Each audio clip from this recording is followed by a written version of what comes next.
मतलब टाइम के पैरेलल होता है। जब ऑब्जेक्ट एक कांस्टेंट वेलोसिटी से मूव करता है तो पोजीशन टाइम ग्राफ या डिस्टेंस टाइम ग्राफ जो होता है वो एक्स एक्सिस यानी टाइम के पैरेलल होता है। और जब वेलोसिटी जो होती है वो इंक्रीज होती है, इंक्रीजिंग विद डेफिनेट रेट। जब ऑब्जेक्ट की वेलोसिटी एक डेफिनेट रेट से इंक्रीज होती है तब हम ये ग्राफ क्या रिप्रेजेंट करता है कि इस ग्राफ में हमने जिस मूविंग ऑब्जेक्ट का हमने ये ग्राफ खींचा है उस ऑब्जेक्ट की वेलोसिटी एक डेफिनेट रेट से इंक्रीज हो रही है। डेफिनेट रेट का मतलब क्या है कि हमने मान लिया हर सेकंड में वेलोसिटी 2 मीटर पर सेकंड बढ़ रही है, तो इसका मतलब है कि पहले सेकंड में 2 होगी तो दूसरे सेकंड में 4, तीसरे सेकंड में 6, फोर्थ सेकंड में 8, यानी हर सेकंड में वेलोसिटी में कितना इंक्रीजमेंट हो रहा है, 2 का इंक्रीजमेंट होता जा रहा है।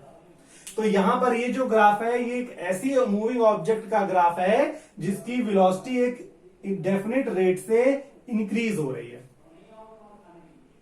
फिर उसके बाद ये जो ग्राफ है ये नीचे की ओर है, यानी पहले वेलोसिटी ज्यादा थी और बाद में धीरे धीरे कम होती गई। यहां पर वेलोसिटी पहले कम थी, बाद में धीरे धीरे ऊपर की ओर गई यानी बढ़ती गई। यहां पर क्या है, पहले ऊपर से स्टार्ट हो रहा है फिर नीचे की ओर जा रहा है। इसका मतलब है कि पहले वेलोसिटी ज्यादा थी जो कि बाद में धीरे धीरे कम होती गई। तो यहां पर जो वेलोसिटी है, velocity decreasing with definite rate. Definite rate, अब डेफिनेट रेट का हम मतलब हमने आपको बताया कि एक इक्वल नंबर से, जैसे अब यहां डिक्रीज हो रही है तो हमने मान लिया फर्स्ट सेकंड में उसकी वेलोसिटी 10 थी, सेकंड में कितनी हो गई, 8 हो गई, थर्ड में कितनी हो गई, 6 हो गई, इसी तरह फोर्थ सेकंड में 4 हो जाएगी, फिफ्थ सेकंड में 2 और सिक्स सेकंड में 0 हो जाएगी। तो यहां पर जो वेलोसिटी है वो डेफिनेट रेट से डिक्रीज हो रही है, 10 से 8, 8 से 6, 6 से 4, 4 से 2। तो ये जो ग्राफ है वो एक ऐसी मूविंग ऑब्जेक्ट का ग्राफ है जिसमें वेलोसिटी एक डेफिनेट रेट से डिक्रीज हो रही है। ये 3 ग्राफ हो गए। इसके अलावा 2 ग्राफ और होते हैं, इस आप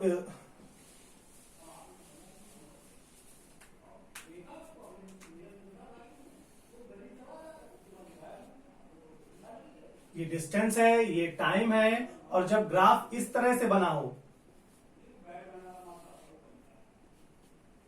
तो अब यहां पर क्या है कि ग्राफ ऊपर की ओर जा रहा है लेकिन स्ट्रेट लाइन नहीं है। स्ट्रेट लाइन का मतलब है कि वेलोसिटी यूनिफॉर्म नहीं है, डेफिनेट रेट से ना ही बढ़ रही है ना घट रही है। यहां पर ग्राफ ऊपर जा रहा है यानी वेलोसिटी इंक्रीज हो रही है, लेकिन स्ट्रेट लाइन ना होकर कर्व है। इसका मतलब है जो वेलोसिटी है इंक्रीजिंग रैंडमली।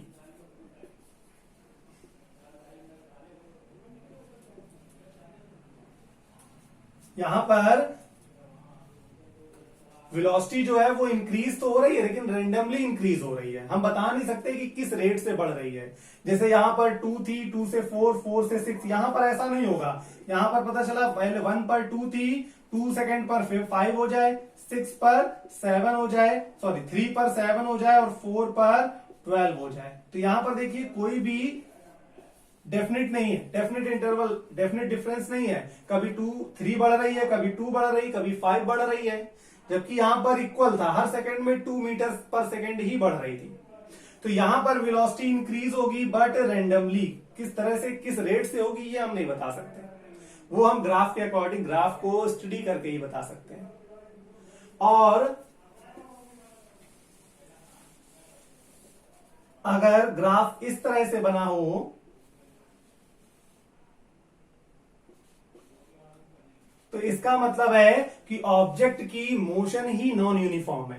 यानी कभी उसका वेग बढ़ रहा है, कभी वेलोसिटी घट रही है, कभी वेलोसिटी इंक्रीज, कभी डिक्रीज हो रही है, कब कहां कैसे हो रही है हमें कुछ भी नहीं मालूम। तो यहां पर वेलोसिटी जो है वो रेंडमली चेंज हो रही है। यहां पर रेंडमली इंक्रीज हो रही थी, यहां पर रेंडमली चेंज हो रही है, मतलब कभी इंक्रीज हो रही है तो कभी डिक्रीज हो रही है। हम ये नहीं बता सकते या ये नहीं जान पा रहे हैं कि या ग्राफ से हम बस इतना बता सकते हैं कि यहां पर 0 से लेकर, अगर हम इसको कई पॉइंट्स में डिवाइड कर दें इस तरह से, तो हम यहां पर ये बता सकते हैं कि 0 से a पर बढ़ रही है वेलोसिटी, कितनी बढ़ रही, कैसे बढ़ रही है अभी हम कुछ नहीं बता सकते।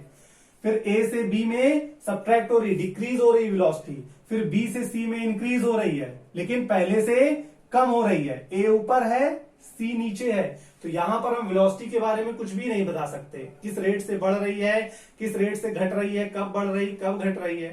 तो ये रेंडमली या नॉन यूनिफॉर्म मोशन का ग्राफ हो गया।